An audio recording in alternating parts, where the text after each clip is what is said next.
là, nous avons maintenant un débat. Sur la rigueur. Sur la rigueur. Ou pas la rigueur, je vais appeler l'austérité. Ce n'est pas la même chose. Que les pays européens soient dans l'obligation d'être rigoureux, moi j'en conviens parfaitement. La France en premier. Mais être dans l'austérité, non. Parce que être dans l'austérité, c'est condamner l'Europe, non pas à être en récession, c'est la condamner à l'explosion. Parce que je vois ce qui se passe en Europe. Les populismes qui montent, vous avez vu ce qui s'est produit en Italie, des mouvements extrémistes, voire même néo-nazis, en Grèce. Pendant l'été, je suis tombé sur une déclaration de Hollande qui disait « Il y a un climat préparé pour la rentrée.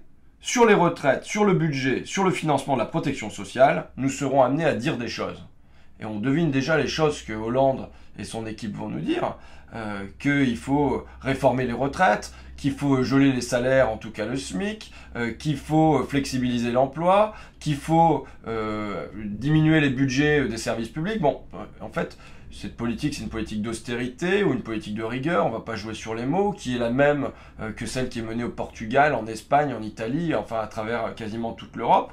On s'est dit avec un camarade de Fakir, avec Antoine, finalement cette politique, elle n'est pas nouvelle, c'est la même qui a été menée dans les années 30, sauf qu'à l'époque ça s'appelait la déflation. Et bon, bah on va regarder qu'est-ce que ça a donné sur le plan économique, sur le plan social, sur le plan politique, et on a choisi 3 pays. On a choisi l'Allemagne, on a choisi les États-Unis et on a choisi la France.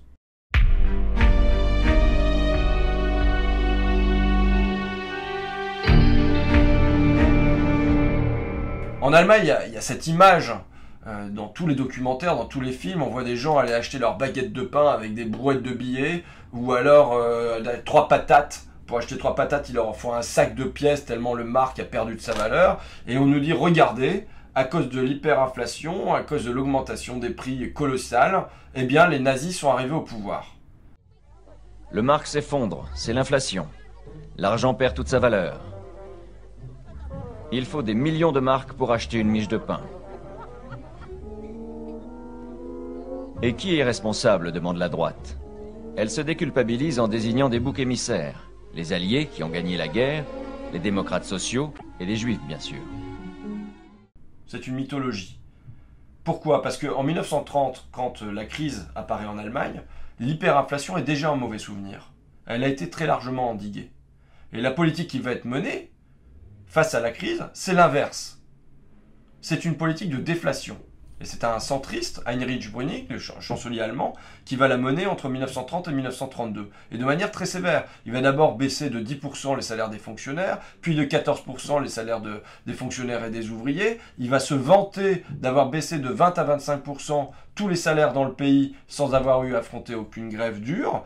Il va supprimer les allocations chômage pour les femmes, quand même incroyable, et il va relever de 16 à 21 ans le moment où on peut percevoir des allocations chômage en Allemagne, tout ça pour ne pas avoir à l'inverse à dévaluer le marque. Donc là, on est dans une politique de casse sociale qui est dure, une politique de déflation. Qu'est-ce que ça produit? Sur le plan économique, l'activité est ralentie, voire arrêtée, le chômage explose. Qu'est-ce que ça produit sur le plan social? Les classes populaires sombrent dans la misère, les classes moyennes craignent de déchoir à leur tour. Qu'est-ce que ça produit sur le plan politique? Eh bien, le parti nazi passe de 2,7% en 1928 à 38% 4 ans plus tard, en 1932. De 2,7% à 38%. Et ça n'est pas le fruit de l'hyperinflation, c'est au contraire le fruit de la déflation menée par ce gouvernement de Heinrich Brüning.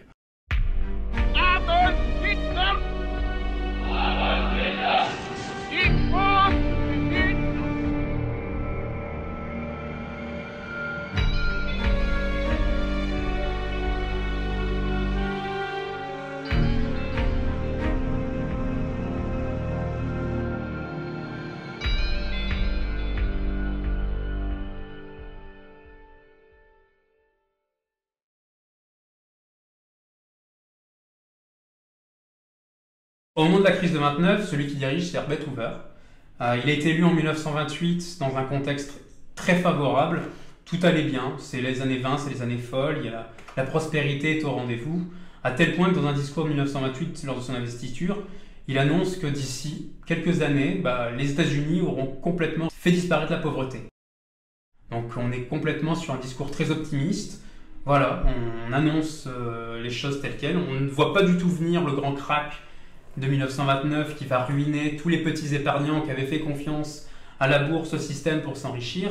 Tous ceux qui avaient mis leur petit bas de laine de côté se retrouvent complètement ruinés. Et c'est le début donc des soupes populaires, des gens qui doivent se déplacer, traverser les États-Unis pour trouver du travail, les millions de chômeurs qui s'accumulent. Octobre 1929. La crise s'abat sur les États-Unis, puis sur le monde.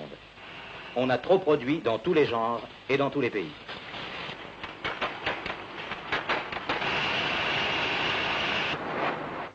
Les ateliers s'arrêtent, faute de clientèle. On détruit les produits en excédent. Le lait est jeté au ruisseau. Le café chauffe les locomotives. Le blé, qui ne trouve plus d'acheteurs, est précipité dans la mer ou consumé dans de vastes brasiers.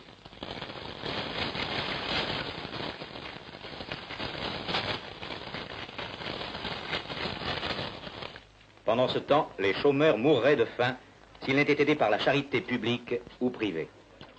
Alors dans le pays où naît la crise et où soudainement on a un chômage massif qui se développe, où on a toute la production qui s'effondre, où on a des firmes qui ferment au quotidien, le président Hoover, il décide quoi? Il décide de rien faire. C'est-à-dire, plutôt que d'appeler que l'État prenne le relais, finalement, mette en avant des projets, etc., il dit non, pas besoin de tout ça. Ce qui compte, c'est qu'on se serre les coudes, que tous les citoyens américains se relèvent les manches et ensemble, on va y arriver. Alors c'est ce qu'il appelle la coopération volontaire d'hommes libres. Ensemble, on va y arriver. Pas besoin que l'État intervienne. Nous, Américains, avec nos voisins, on va être solidaires. On va y arriver. Il n'y a pas de problème. La prospérité, de toute façon, la crise, elle va pas durer. La prospérité, elle attend chaque Américain au coin de la rue. Et sauf que rien ne repart. Les chômeurs continuent. Chaque jour, il y en a de plus en plus. On a ce qu'on appelle les bidonvilles qui commencent à se mettre, qui commencent à être créés comme des champignons un peu partout. On les appelle même les Hoovervilles. C'était le surnom qu'on leur a donné en référence au président Hoover. A Hoover hotel was a cardboard shack. A Hooverville was a collection of cardboard shacks. A Hoover flag was an empty pocket turned inside out. Et voilà ce qui reste un peu de sa présidence, c'est-à-dire un président do nothing, un président qui n'a rien fait pendant la crise et qui a été responsable plutôt de son développement. Ce qui est pourtant à sa décharge, c'est qu'il avait opéré un volte-face, mais à la fin de son mandat. Il a attendu 1932, donc on est quand même 3 ans après que le crack ait eu lieu. Il a laissé 3 ans cette idée que la prospérité allait arriver, que la croissance n'est qu'une question de confiance, que vous inquiétez pas, ça va revenir, si on est solidaire, si on se retrousse les manches tous ensemble, on va y arriver, ça va revenir. Ben voilà, en 1932, il se rend bien compte qu'il n'y a aucun effet. Il décide alors de mettre en place finalement un New Deal avant l'heure, dont Roosevelt récoltera tous les fruits. Mais ça, on l'a complètement oublié. Son volte-face de 1932, ça a été complètement évacué de l'histoire. Ce qu'on retient de lui, c'est le Hooverville. Voilà, son nom reste totalement accroché à ça. Donc là, on est quand même à un grand tournant finalement assez idéologique. C'est-à-dire que même les républicains, même les plus libéraux d'entre eux, se rendent compte que l'État finalement est indispensable, qu'on ne peut pas toujours laisser faire, qu'on ne peut pas laisser la situation telle qu'elle, qu'on a besoin finalement que l'État prenne le relais, car sinon on avait droit dans le mur, qu'il n'y avait de toute façon aucune autre solution possible lors de cette crise.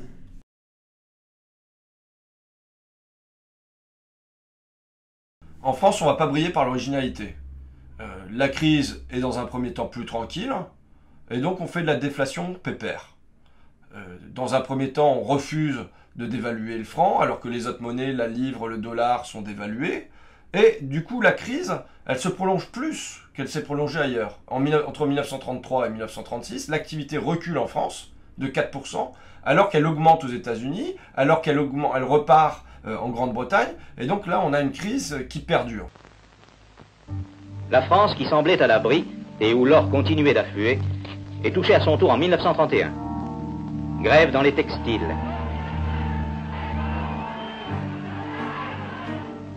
Grève chez les dockers. Grève dans la batellerie. Des barrages doivent être rompus par les gardes mobiles et par les marins. Les commerçants protestent contre les mesures fiscales.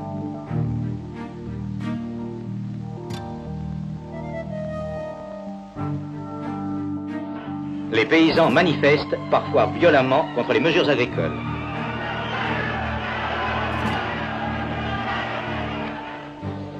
Dans Paris et dans les grandes villes, des soupes populaires viennent aider les sans-travail. À la place de dévaluer, comme l'ont fait les Américains, comme l'ont fait les Anglais, à la place de mener une politique de relance, Pierre Laval décide l'inverse. Il décide de faire de la déflation dure. Ce sont les décrets-lois qu'il fait paraître le 16 juillet 1935. Et là, il décide en gros qu'il faut supprimer 10% dans tous les budgets de l'État, baisser de 10% tous les salaires des fonctionnaires. Quelle est la conséquence économique? C'est un échec. Ça ne relance pas l'activité, loin de là, et ça ne contribue même pas à réduire les déficits de l'État. Tant qu'il y aura dans le monde des millions d'hommes en chômage ou dans la misère, la paix restera incertaine et nos vieilles civilisations exposées à tous les périls.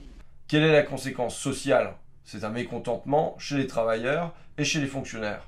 Quelle est la conséquence politique? C'est l'arrivée du Front populaire au pouvoir l'année suivante, avec un afflux de voix des fonctionnaires et évidemment des travailleurs. Le salaire des jeunes ouvriers est porté de 80 centimes à 3 francs de l'heure.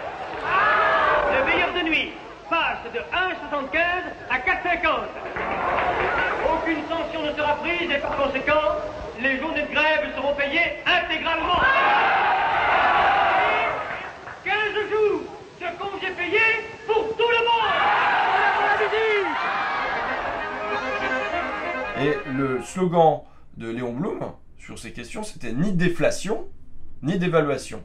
On voit l'importance de la lutte contre la déflation à cette époque-là. Ni déflation, ni dévaluation, et finalement il opérera d'abord une relance par des hausses de salaire, et ensuite une dévaluation, bien que ce n'était pas dans son programme de départ.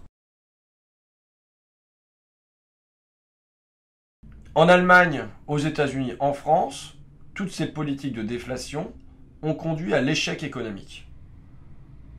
L'activité n'a pas été relancée, le chômage n'a pas été résorbé, et les déficits publics se sont aggravés à cause de cette choix de déflation. Et pourtant, c'est la même politique qu'on mène aujourd'hui en Europe, sous d'autres noms, sous le nom de rigueur, d'austérité, en Allemagne, en Italie, en Grèce. Alors, la différence et la difficulté supplémentaire par rapport aux années 30, c'est qu'en plus, aujourd'hui, ce choix de la déflation est encadré par tout un appareil d'organisation internationale, Fonds monétaire international, Banque centrale européenne, Commission européenne, Banque mondiale et ainsi de suite, qui viennent dire et répéter qu'il n'y a qu'une expérience, qu'une solution possible, c'est celle-là, c'est l'austérité, la rigueur, la déflation, et que tout choix hérétique doit être condamné.